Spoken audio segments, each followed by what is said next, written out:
O Senhor esteja convosco. Evangelho de Nosso Senhor Jesus Cristo, segundo São João.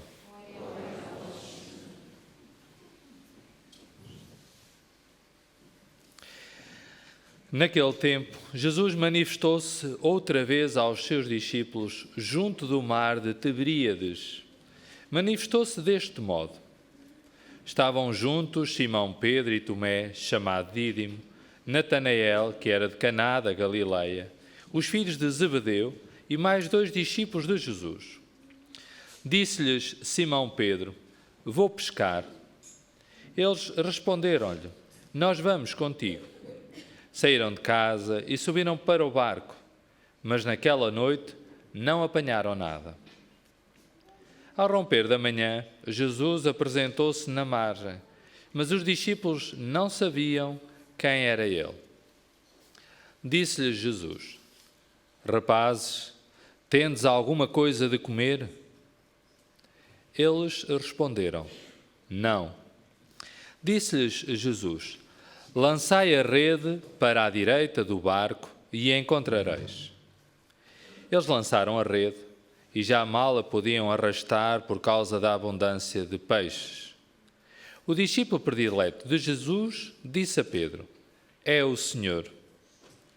Simão Pedro, quando ouviu dizer que era o Senhor, vestiu a túnica que tinha tirado e lançou-se ao mar. Os outros discípulos, que estavam apenas a uns 200 côvados da margem, vieram no barco puxando a rede com os peixes. Quando saltaram em terra, viram brasas acesas com peixe em cima e pão. Disse-lhes Jesus: "Trazei algum dos peixes que apanhastes agora." Simão Pedro subiu ao barco e puxou a rede para a terra, cheia de 153 grandes peixes. E apesar de serem tantos, não se rompeu a rede. Disse-lhes Jesus: "Vinde comer." Nenhum dos discípulos se atrevia a perguntar-lhe: "Quem és tu?", porque bem sabiam que era o Senhor. Jesus aproximou-se, tomou o pão e deu-lhe, fazendo o mesmo com os peixes. Esta foi a 3ª vez que Jesus se manifestou aos discípulos, depois de ter ressuscitado os mortos. Depois de comerem, Jesus perguntou a Simão Pedro: "Simão, filho de João, tu amas-me mais do que estes?" Ele respondeu-lhe: "Sim, Senhor, tu sabes que te amo." Disse-lhe Jesus: "Apacenta os meus cordeiros." Voltou a perguntar-lhe 2ª vez: "Simão, filho de João, tu amas-me?" Ele respondeu-lhe: "Sim, Senhor, tu sabes que te amo." Disse-lhe Jesus: "Apacenta as minhas ovelhas." Perguntou-lhe pela 3ª vez: "Simão, filho de João, tu amas-me?"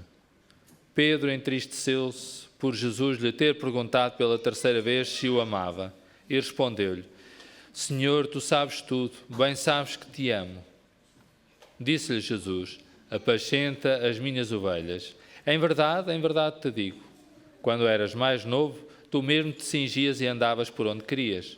Mas quando fores mais velho, estenderás a mão e outro te cingirá e te levará para onde não queres."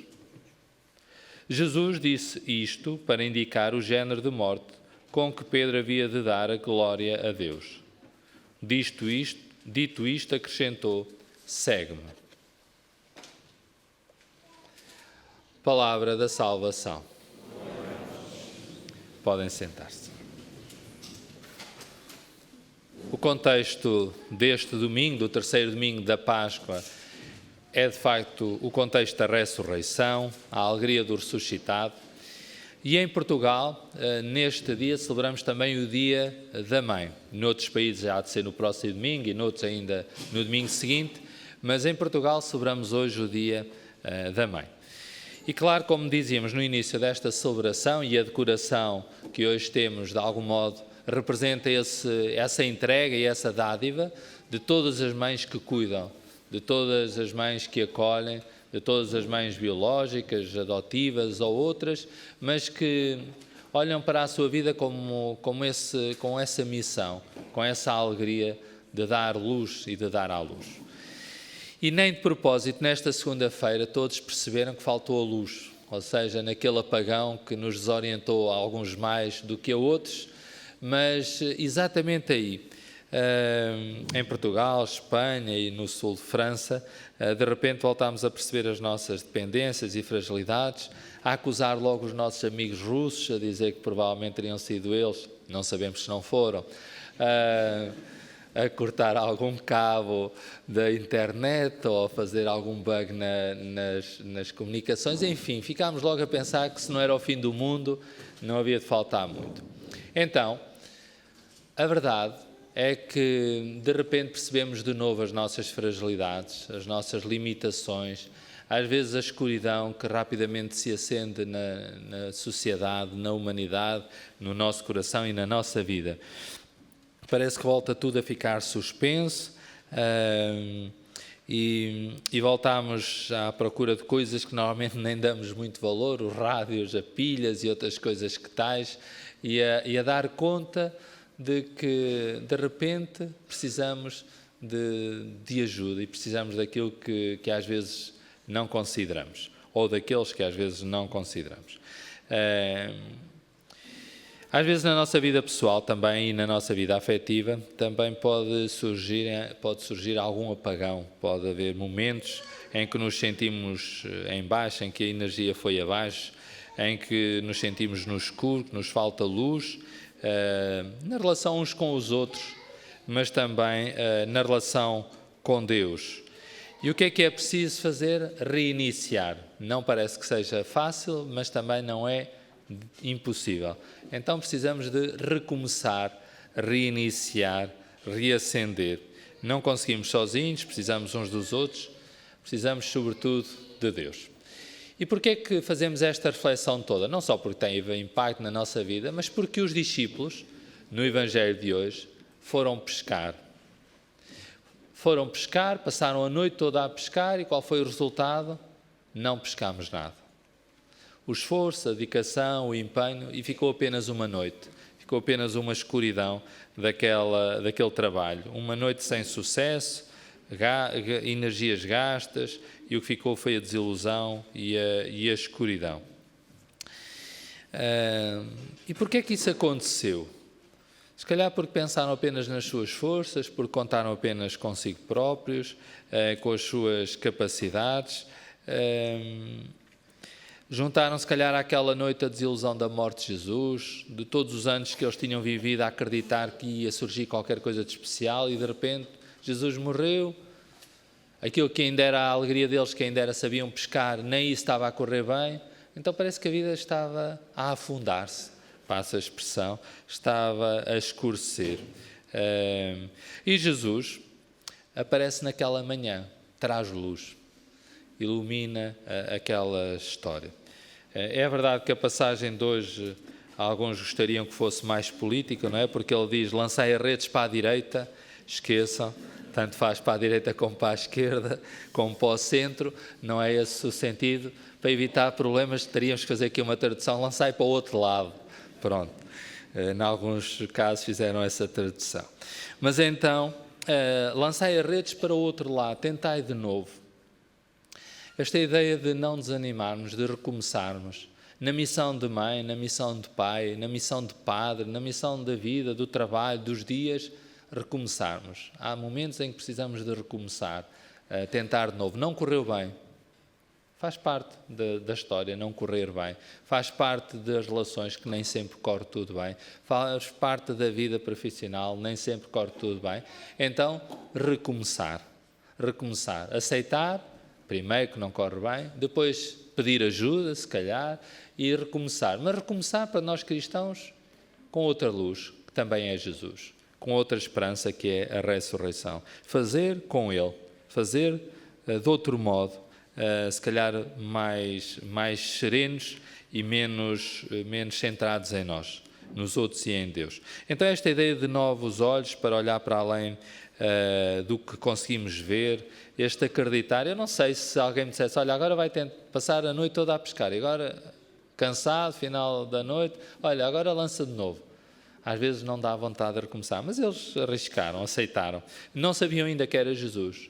E, portanto, isso também é bonito, arriscar a partir de um convite. E é interessante como Jesus nos lança convites, nos pode reanimar, nos pode ajudar a viver a vida com milagres, a fazer da vida um milagre.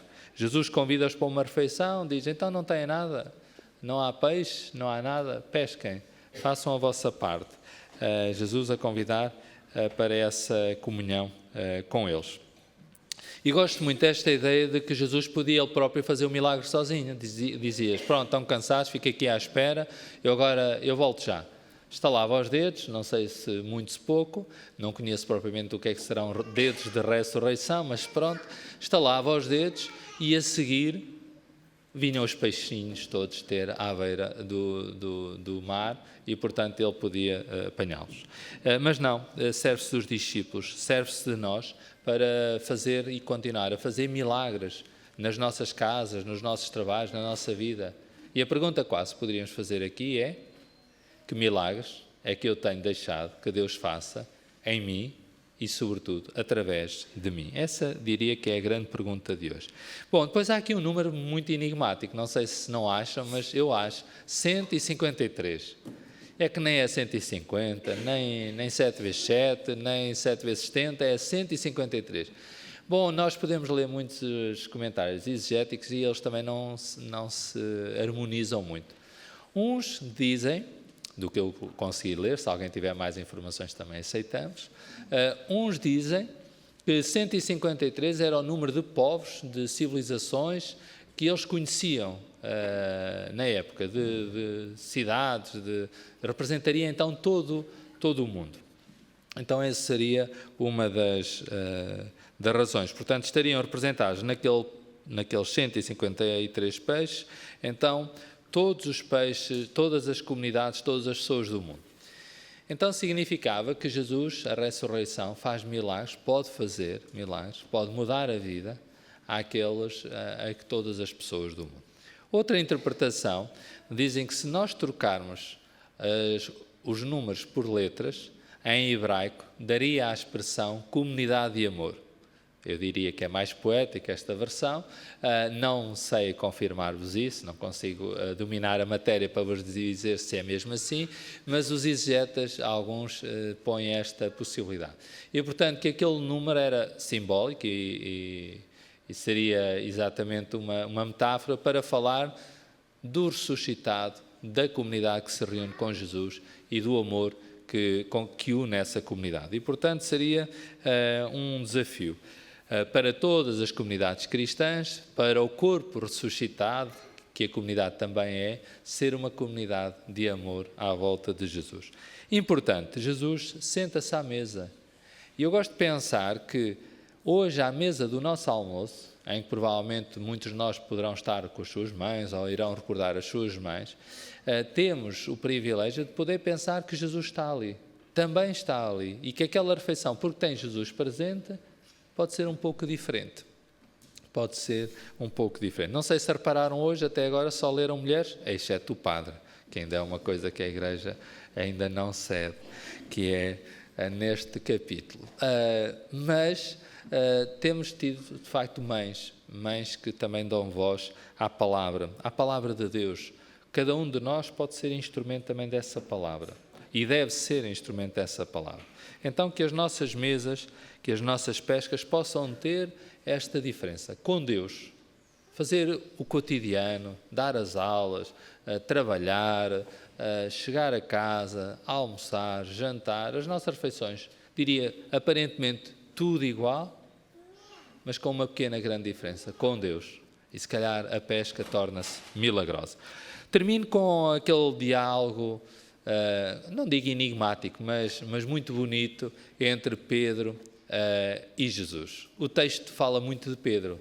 Há aqui uma tentativa de reabilitar, diríamos, a imagem de Pedro. Pedro tinha ficado mal na fotografia. Tinha, na altura da morte de Jesus, tinha negado 3 vezes Jesus. E terminada a história ali, ficava mal na fotografia. Ele que era um homem generoso, que tinha feito tanto bem, a história tinha que ser também ela reabilitada, teria que ser relida. E é muito bonito, quem faz isso é Jesus. É Jesus a reler a nossa história, a dizer, a tua história não pode terminar nas negações, no teu pecado, na tua fragilidade. Tu és muito mais do que as tuas negações. És mais do que os teus pecados. És mais do que as tuas incapacidades. Também és isso, mas és muito mais do que isso. Então Jesus reabilita Pedro com este diálogo. Diz, anda cá, Pedro, vamos conversar. Tu amas-me mais a mim do que os outros? E o pobre Pedro, consciente, apesar de tudo, não responde, sim, eu amo-te, apesar de na tradução estar assim. Ele diz, tu sabes que eu gosto de ti. As palavras são diferentes em grego. É muito engraçado este diálogo, porque a primeira pergunta é feita com um verbo que é HP, agapau, então significa amar, no sentido de dar tudo, da vida toda plena, entregue. E Pedro responde com filia, que é, sabes que eu sou teu amigo, sabes que eu te estimo, gosto muito de ti. Então há aqui uma tensão. Jesus diz, tu amas-me? Ele diz, eu gosto muito de ti, tu sabes. Depois Jesus diminui um bocadinho a pergunta e diz, pronto, já não te vou perguntar se me amas mais do que os outros, pergunto só, tu amas-me?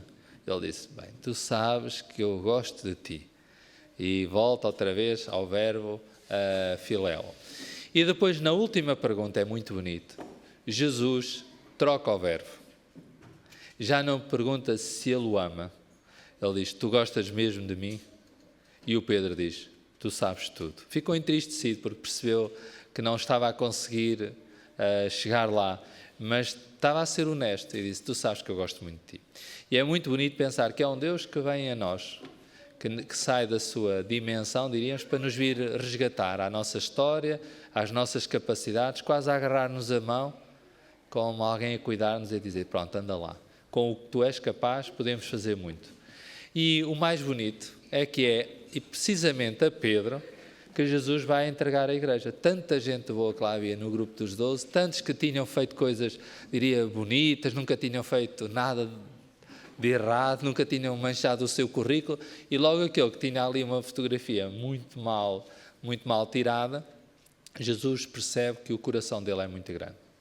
E para além daquelas negações havia um gostar que era a vida entregue. Então era isso que eu gostava também de pedir para nós, que nós fôssemos capazes de deixar que Deus nos reabilite, que faça milagres através de nós e que nós possamos hoje pensar que milagres é que eu realizo na vida cotidiana de todos os dias, de todos os momentos.